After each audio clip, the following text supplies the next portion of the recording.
Selamat malam semua teman-teman. Ketemu lagi di mata kuliah kecerdasan buatan atau artificial intelligence di pertemuan keempat membahas tentang search ya. Oke, kita langsung mulai ya. Oke, saya mulai.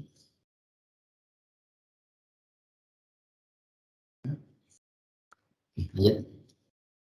Di sini pertemuan 4 membahas tentang search ya.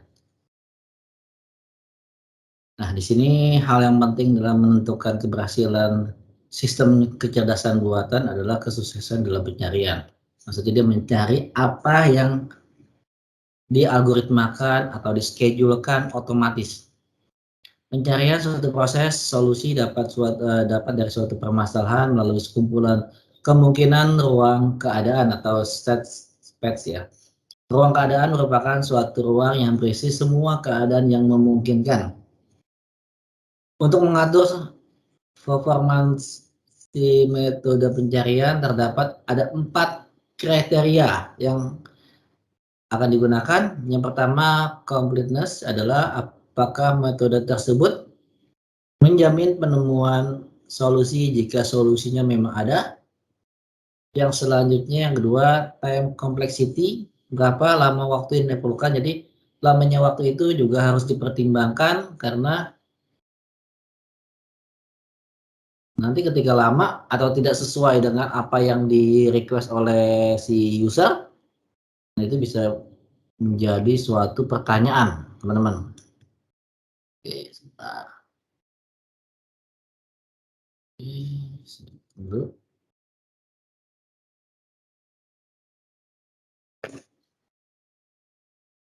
Oke, selanjutnya ada namanya space complexity.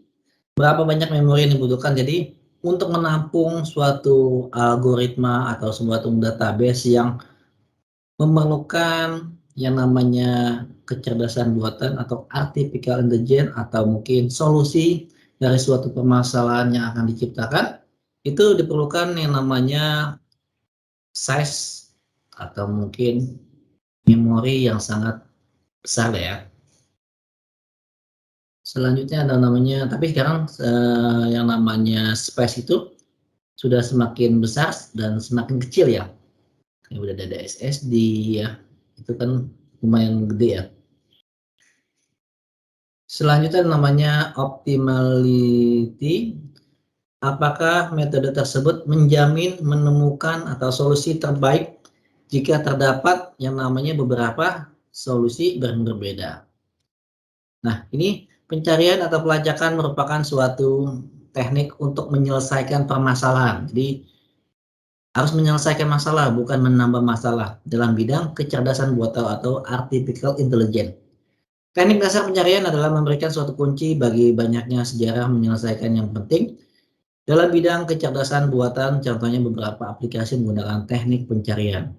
Yang pertama adalah masalah routing, traveler salesman problem, parsing bahasa interpretasi. Nah, itu sekarang udah ada namanya Google Translate ya, itu juga termasuk dalam artificial intelligence, di mana kita bisa mentranslate bahasa kita ke bahasa yang lain. Permainan juga kayak gitu. Permainan seperti kita melawan komputer dalam sebuah game, itu sudah namanya komputer sudah mengantisipasi langkah-langkah yang akan kita lakukan. Jadi dia punya if banyak bercabang lah ya.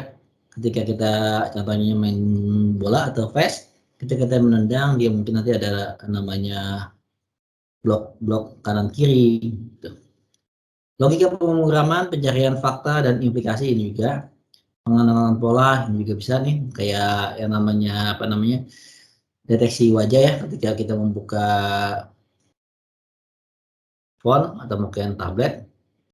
Sistem bakar berbasis kaidah ini juga role based expert system ya. Teknik pencarian ini ada 2 yang digunakan dalam kecerdasan buatan. Yang pertama adalah pencarian buta atau blind search, yang kedua adalah pencarian berbimbing atau yang disebut dengan heuristic search. Pencarian buta adalah merupakan sekumpulan prosedur yang digunakan untuk melacak ke ruang keadaan atau ide ruang keadaan di mana pencarian berlangsung sampai solusinya ditemukan. Jadi dia berulang-ulang sampai yang namanya solusinya itu ditemukan, teman-teman. Habis itu idenya adalah menguji seluruh kemungkinan yang ada pada saat menemukan solusi. Pendekatan ini kurang efisiensi, merupakan pemaksaan. Jadi dipaksa sampai dapat dengan pemecahan masalah yang sangat besar, jumlahnya sangat baru muncul lah. Jadi ketika masalahnya banyak muncul tuh. Sehingga alternatif yang dipertimbangkan pun menjadi lebih banyak, akibatnya diperlukan waktu yang lama karena dia mencari nggak optimal kalau dibilang ya. Pencarian heuristik adalah dalam bahasa heuristikin dari dasar Eureka dan Heureka yang berarti mengungkap atau menemukan. Dalam AI atau heuristik diperkenalkan sebagai satu teknik untuk meningkatkan efisiensi proses pencarian. Jadi meminimalisirkan waktu yang dimungkinkan dengan mengorbankan kelengkapan. Heuristik ini seperti memandu perjalanan yang baik untuk tujuan pokok mencari arah dan secara umum menarik. Tetapi bisa jadi sendiri tidak baik jika dipertimbangkan ketertarikan setiap orang berbeda dengan objeknya. Menggunakan heuristik, kita berharap mendapatkan solusi yang terbaik dari masalah tersebut. Suatu contoh general purpose heuristik yang baik yaitu menggunakan banyaknya kombinasi masalah adalah nearest neighbor heuristik yang bekerja menyelesaikan alternatif lokal terbaik pada tingkat langkah. Jadi setiap langkah itu ada namanya solusinya. Aplikasi adalah dalam masalah traveling salesman. Dia ini menggunakan beberapa prosedur. Yang pertama, pilih secara acak kota sebagai awal perjalanan. Yang kedua, untuk memilih kota berikutnya, lihat kota yang belum dikunjungi dan pilih yang terdekat lalu kunjungi. 3, ulangi langkah 2 sampai semua kota dikunjungi. Jadi dia muter-muter terus. Heuristik masalah adalah metode secara umum dapat diterapkan dalam begitu banyak masalah, masing-masing efektif menyelesaikan masalah. Gimana untuk memilih metode mana kombinasi yang mana digunakan untuk menyelesaikan masalah, penting untuk menganalisa masalah pada beberapa dimensi kunci karakteristik. Yang pertama, dapatkah masalah disederhanakan dalam bentuk terpisah yang lebih kecil atau subprogram yang lebih baik atau lebih mudah? Yang kedua, dapat satu tahap penyelesaiannya solusi diabaikan atau setidaknya tidak dilakukan jika terbukti tidak layak, itu juga penting. Yang ketiga, apakah suatu ruang masalah dapat diprediksi? Jadi masalah itu dapat diprediksi apa enggak? Dapatkah dinyatakan sebuah solusi yang baik untuk menyelesaikan masalah tanpa membandingkan dengan solusi yang lain? Jadi adakah solusi yang tepat tanpa membandingkan solusi-solusi yang lain? Ya ini biasanya harus dicoba dulu. Solusi yang diinginkan adalah sebuah strata atau jalur menuju strata. Apakah sejumlah pengetahuan mutlak diperlukan untuk menyelesaikan masalah? Pengetahuan hanya diperlukan untuk membatasi pencarian. Sebentar.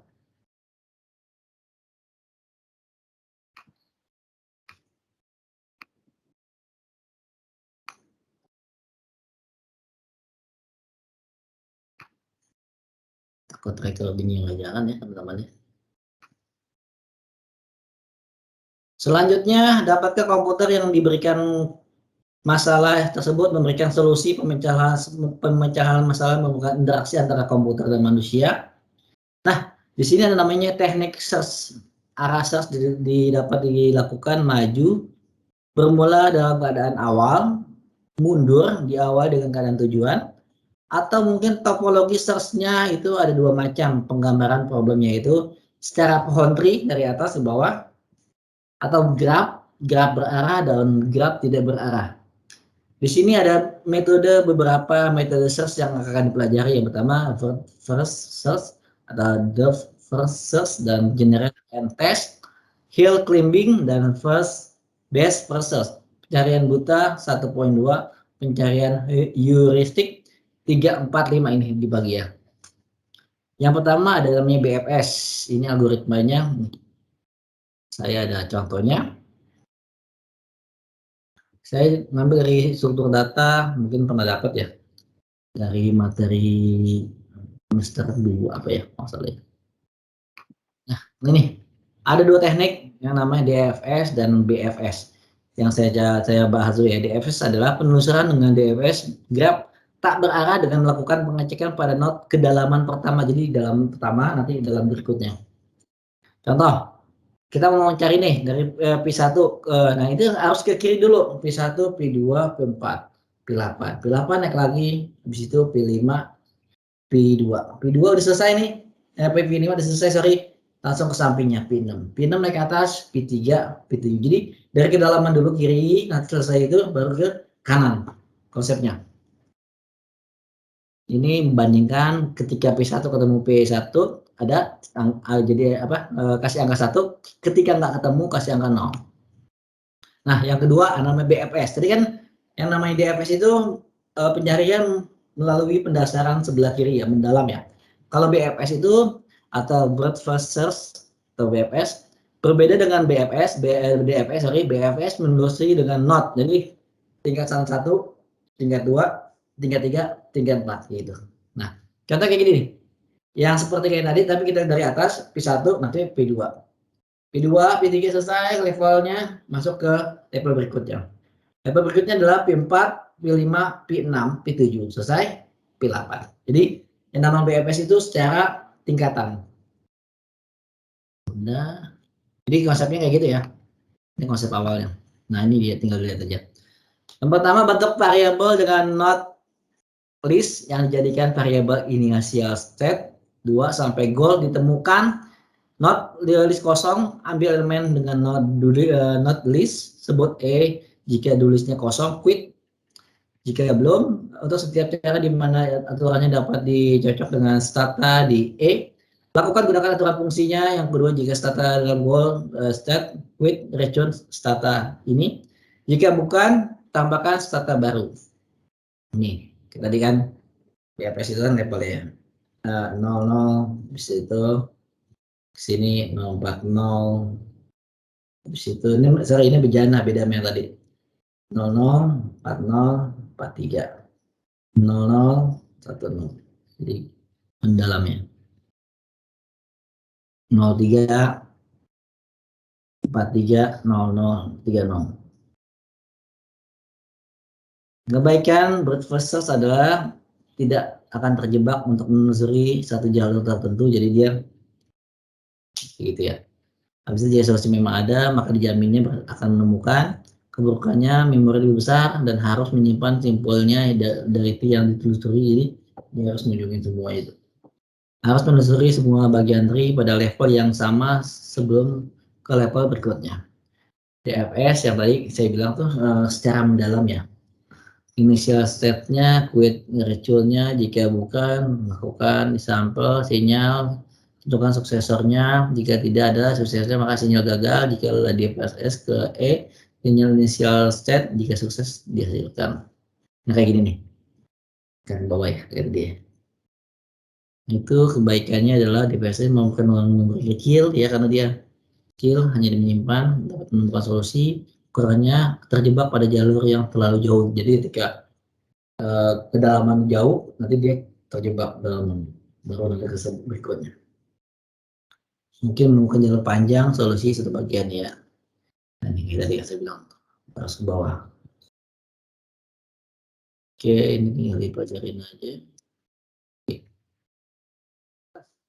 Tugas malam ini saya pengen kalian nih tugasnya tulis di notepad aja.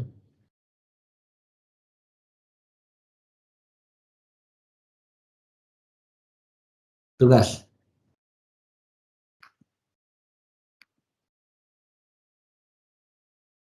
Buatlah atau carilah program Python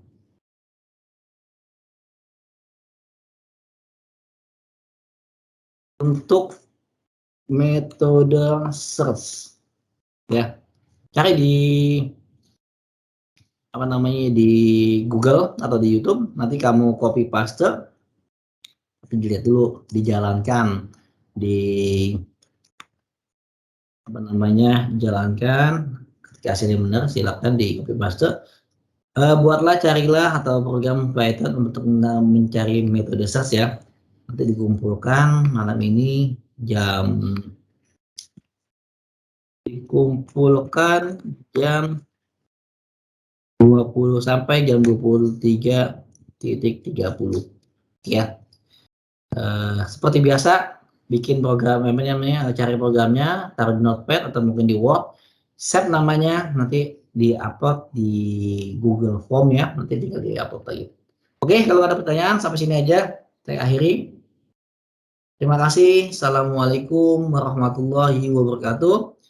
Salam sehat teman-teman ya. Oke.